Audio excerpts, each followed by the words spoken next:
এক company CRPF और CISF হবে সিএপিএফ, তারা পোস্টিং আছে আরজিকর ল কলেজে সুপ্রিম কোর্টের অর্ডারে।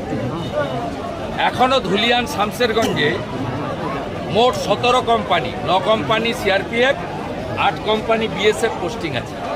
এখনও ধুলিয়ান থেকে শামসেরগঞ্জ থেকে হিন্দুরা আমাকে মেসেজ করে যে দাদা 30শে জুলাই তো শেষ দিন, তারপর তো সিআরপি বিএসএফ থাকবে না, এরা মহরমের মিছিল থেকে হুমকি দিচ্ছে, আপনি আরও কিছুদিন রাখার ব্যবস্থা করুন। আমি বলেছি লয়ার দিয়ে তোমাদের সঙ্গে লড়াই করছি, লয়াররা লড়াই করবে, আমি চেষ্টা করব, কোর্ট উইল ডিসাইড। অতএব পশ্চিমবঙ্গে পুলিশের উপরে কারো ভরসা নেই, কারণ বিনীত গোয়েল ডাক্তার বোন অভয়ার সমস্ত প্রমাণ লোপাট করার কাজ পুলিশ করেছে। এই নন্দীগ্রামে মমতা হারার জন্য 425টা মিথ্যা মামলা হয়েছে 4 বছরে, প্রায় 5000 বিজেপি কর্মী তারা এর আজকে ভুগছে।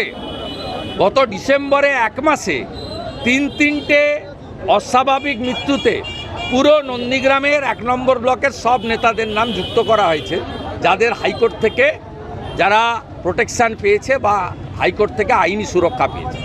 অর্থাৎ পুলিশের উপরে কারোর ভরসা বিশ্বাস নেই বলে উদয়ন গুহ, জগদীশ বাসু বাসনিয়া কালকে শীতলকুচির সভাতে বলছে এজেন্ট যাতে বিরোধীরা না পায় দেখতে হবে, আর যদি এজেন্ট হওয়ার মতো কোনো লোক যেন না হয় এমন ব্যবস্থা করতে হবে যেন রাতে শুয়ে শুয়ে চিন্তা করে যে এজেন্ট হলে আমার পরিণতি খারাপ হবে।